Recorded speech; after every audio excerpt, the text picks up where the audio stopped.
लिखिए, शुरू करते हैं आज फ्रिक्शन। नहीं, नीचे लिखो, this is also a force.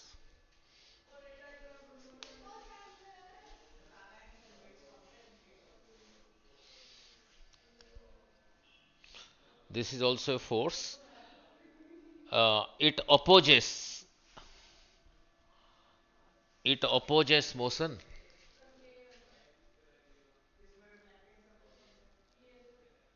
नहीं, नीचे लिखो, how to find its magnitude how to find its magnitude। yes, how to find its magnitude means उसका value and its direction.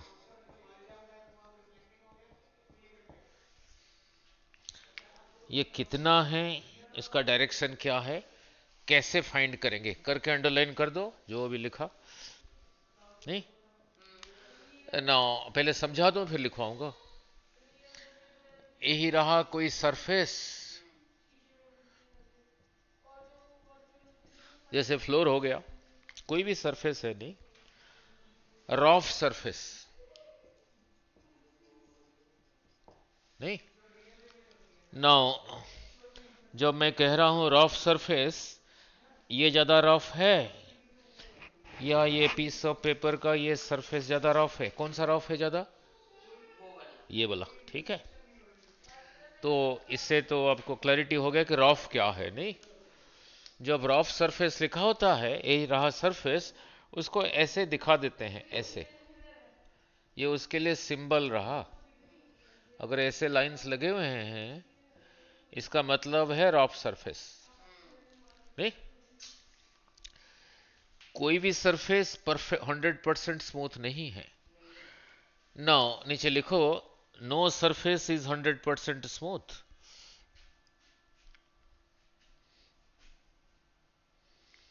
No surface is 100% smooth. नहीं, ठीक है। ना लुक, अभी समझा दूं फिर लिखवाता हूं। यही रहा कोई मास, बुक भी हो सकता है, कुछ भी हो सकता है। नहीं, इसके ऊपर, ये सरफेस के ऊपर ये भी हो सकता है, एनीथिंग। पेन भी हो सकता है, पेंसिल, रबर, जो भी है। इसका कुछ मास होगा, लेट इट बी एम। मास के लिए सिंबल था एम, यूनिट क्या था? किलोग्राम। और बिल्कुल शुरू से समझाया था, 1 किलोग्राम कितने ग्राम के बराबर होता था? ग्राम। नहीं, इससे पहले वेट भी समझाया था। वेट के लिए सिंबल लिखा डब्ल्यू, कितना होता था ना? एम इंटू जी, हमेशा नीचे को ही होता था, क्योंकि अर्थ, कोई भी चीज को रखोगे उसके ऊपर, नीचे को फोर्स लगाता था, उसी मास का एम इंटू जी, इतना ही लगता था। जैसे मोबाइल फोन रख के आपको समझाया था, 200 ग्राम का मोबाइल फोन यहीं पे रखा, नीचे को 2 न्यूटन फोर्स लगाया था, पिछले वीडियो में किया हूं। तो इसी का वेट जो कि mg है, इसी सरफेस के ऊपर किधर को लग रहा है? नीचे को लग रहा है। आप चाहो तो इसको इधर को पुल कर सकते हो, नहीं तो इधर को भी कर सकते हो। नहीं, इसी में धागा बांध के इधर को खींच सकते हो। मान लो यहीं पे कोई हैंडल लगा हुआ है, हैंडल से इसको इधर को पुल कर सकते हो। जब पुल करोगे मीन्स आप एक फोर्स लगाओगे, उसी को मैंने कहा एफ। ये फोर्स को, ये जो आप अप्लाई कर रहे हो, यू आर अप्लाइंग, इसी के ऊपर। अब रहा अंडरस्टैंडिंग, ये क्या साथ के साथ चल पड़ेगा? डिपेंड करता है ना, ये कितना है। मान लो ये 500 केजी का है, आप तो नहीं पुल कर पाओगे।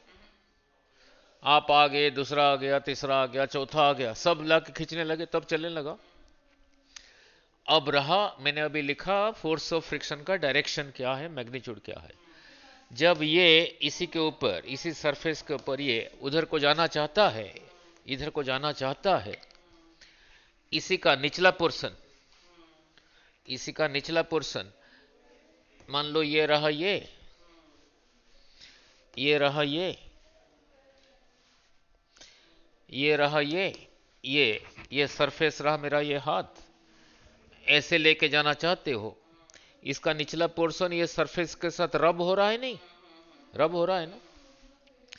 अब रहा अंडरस्टैंडिंग, लुक, अब इसी के नीचे एक पीछे को लगता है फोर्स,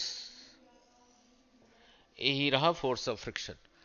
कैसे पता लगेगा ये किधर को लग रहा है, वो समझा दूं, देन आसान है, वो समझा दूं आसान है, वो समझा दूं देन आसान है। ये सरफेस रहा मेरा, ये हैंड, नहीं, ये ऑब्जेक्ट रहा, अब ध्यान से देखो, ये ऑब्जेक्ट रहा, ये मेरा दूसरा हैंड, ये रहा ये, इसी को मैं इसी के ऊपर इधर को पुश करना चाहता हूं। इसका निचला पोर्शन को स्किन की तरह मानोगे, बॉडी का जैसे हाथ का स्किन है, वो किधर को टेढ़ा होगा, इसका निचला पोर्शन को अगर स्किन मानोगे, ये इधर को टेढ़ा होगा, इधर को टेढ़ा होगा, हाँ वेरी गुड।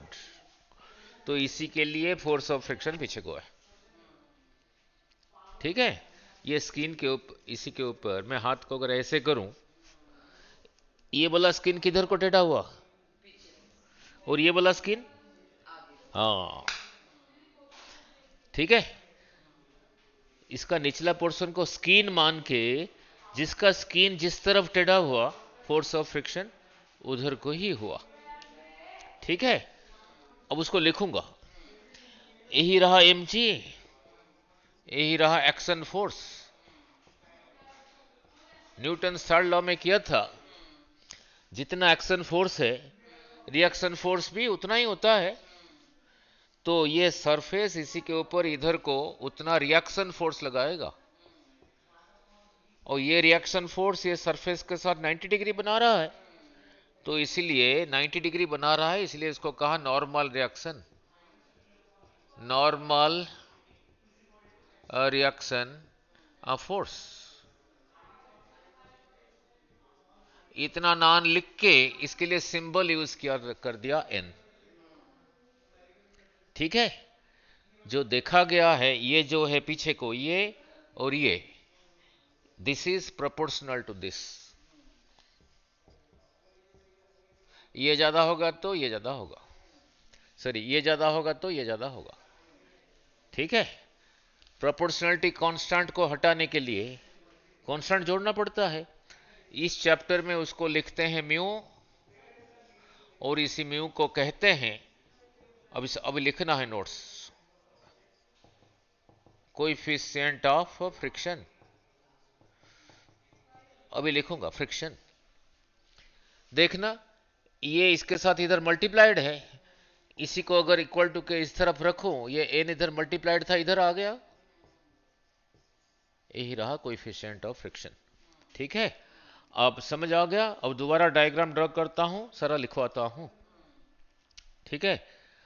अब पहले समझा दिया, अभी दोबारा डायग्राम ड्रॉ करके नोट्स लिखवाता हूं, नहीं। सो नीचे draw a diagram like this, जैसे भी किया था, दोबारा कर रहा हूं के लिए।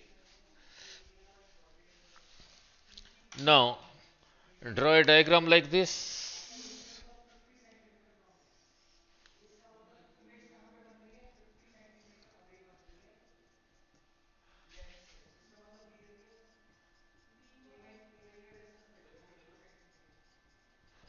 Draw a diagram like this,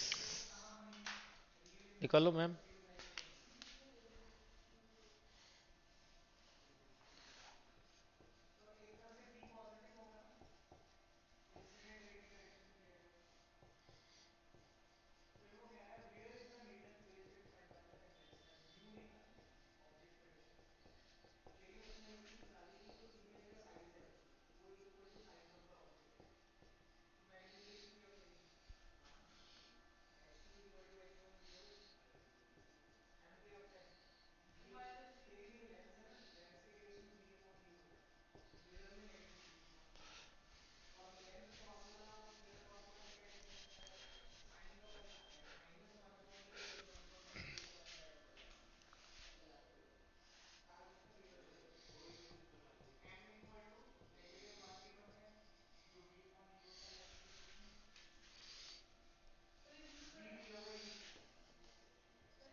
Draw a diagram like this.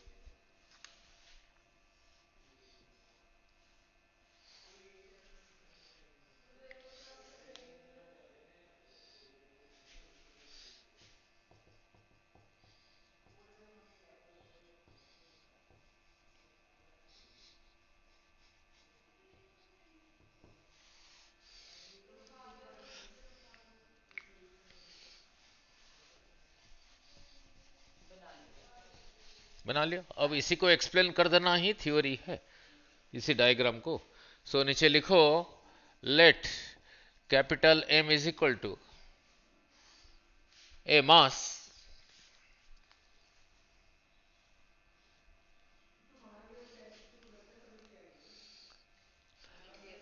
kept on a rough surface.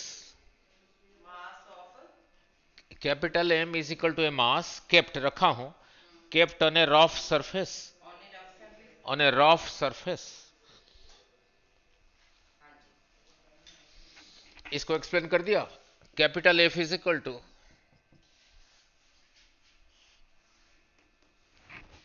force applied on it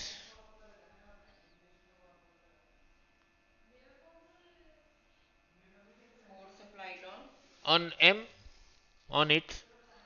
capital F is equal to force applied on M। कैसे अप्लाई हो रहा है देखना, ये फोर्स इसी के साथ हॉरिजॉन्टली अप्लाई हो रहा है, हॉरिजॉन्टली।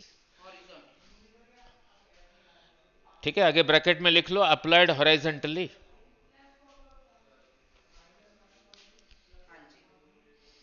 ठीक है, नीचे लिखो, दो lower surface of mass M,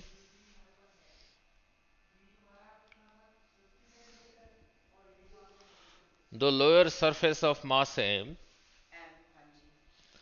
if you consider like skin,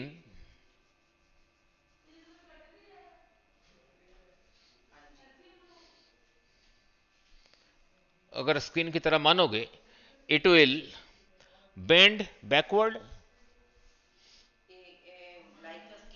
like skin, it will bend होगा in the backward direction,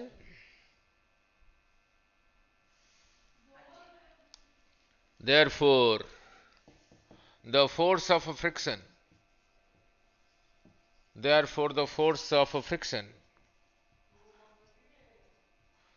bracket में लिखो स्मॉल f is, उसी का फ्रिक्शन को सिंबल यही यूज करूंगा, is in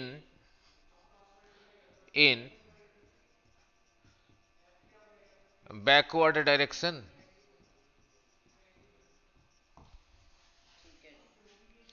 ये किधर को मूव करना चाहता है, इधर को, ये उसके अपोजिट डायरेक्शन में है तो उसको अपोज करना चाहता है। Therefore F is opposing the motion, motion को अपोज करना चाहता है। यही रहा इसका वेट एक्टिंग डाउनवर्ड। तो नीचे लिखेंगे mg is equal to a downward force, downward force called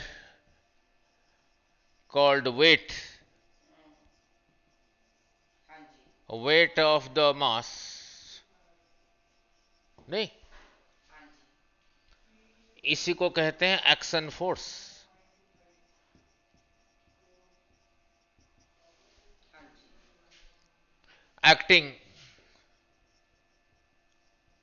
acting on the surface,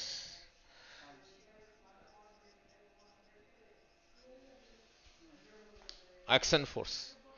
नीचे लिखो according to Newton third law of motion, according to Newton third law of motion करके नीचे लिखो n is equal to the normal reaction force, normal reaction force, ये देखो exactly इसके opposite लग रहा है, ये इधर को इधर acting, acting exactly opposite to mg, नहीं? अब नॉर्मल क्यों कहा, why it is called normal, उसको नॉर्मल क्यों कहा? नहीं, ये रहा एक सरफेस, सरफेस के साथ ये 90 डिग्री बना रहा है, तभी कहा नॉर्मल। लिख लो बस, आज खत्म हो जाएगा। It is called normal because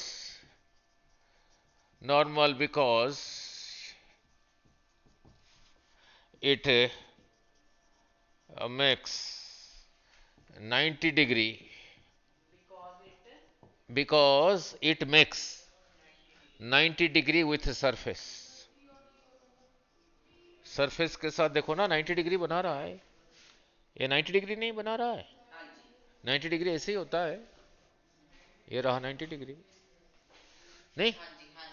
ठीक है, now clear, now it is found, it is found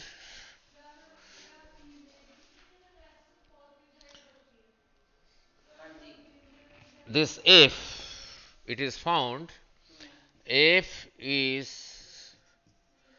proportional to n,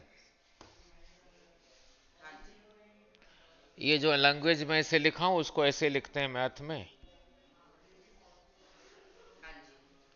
which implies f is equal to some constant into n, इसी कांस्टेंट को इसी चैप्टर में लिखते हैं ऐसे, इसको पढ़ते हैं म्यू, ग्रीक लेटर है, इसको पढ़ोगे प्रोनाउंस करोगे म्यू, वेयर इसको कहते हैं, इसका नाम है coefficient of friction,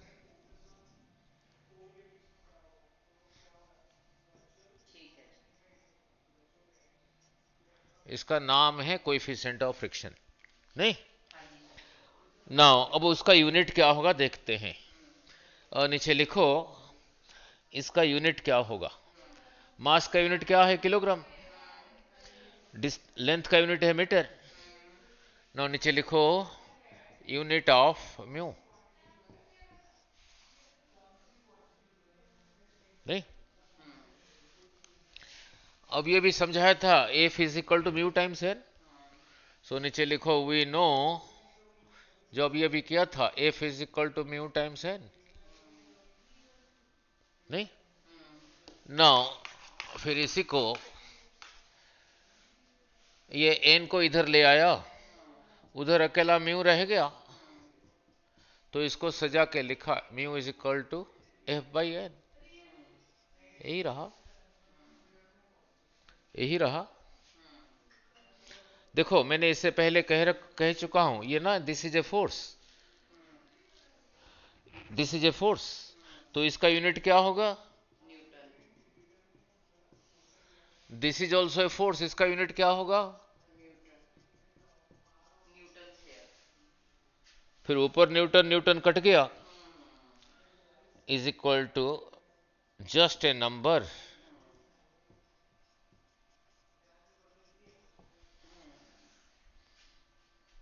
it is just a number. For example mu is equal to 0.4 ऐसे होगा, म्यू इज इक्वल टू 0.2 ऐसे, तो म्यू का मीनिंग क्लियर हो गया, ठीक है? इसका मीनिंग समझाता हूं, राइट ए नोट, और 0.4 ज्यादा है 0.2 ज्यादा है, write a note. More the value of mu, more the value of mu between two objects in contact, then force of friction is more. More the value of mu for two objects in contact,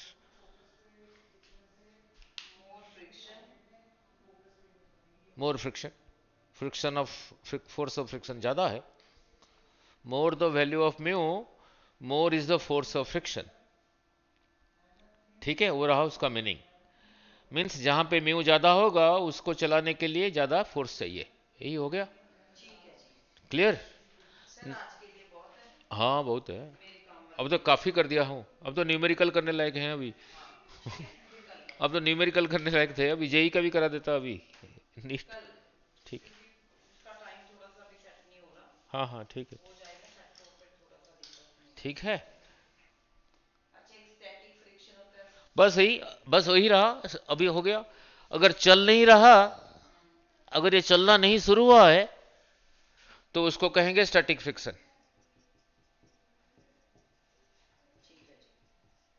तो फिर mu कौन लिखे? Mu के नीचे S.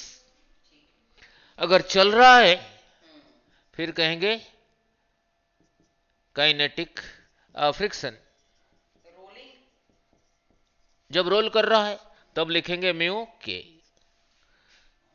अगर role कर रहा है फिर लिखेंगे रोलिंग फ्रिक्शन. फिर लिखेंगे म्यू आर. इनमें सबसे वैल्यू ज्यादा किसका है? इसी का ही. वही वो भी रहा. जब स्लाइड करना शुरू किया, यहीं पे कोई चीज रखा, देखो अब यहीं पे इसी को रखा, स्लाइडिंग, रोलिंग. अभी अभी चल नहीं रहा, स्टैटिक. अभी चल रहा है, काइनेटिक. Fluid friction. लिक्विड के अंदर जो फ्रिक्शन है, लिक्विड के कोई चीज आ रहा है, ये तो सॉलिड सरफेस के ऊपर जा रहा है. सबसे ज्यादा, सबसे कम यही है, उससे कम ये है, सबसे ज्यादा यही है. ठीक. ये अब सिंपल लगने लगेगा क्योंकि अब ठीक है ठीक है ठीक ठीक है ठीक है. अब क्लियर हुआ कुछ ये?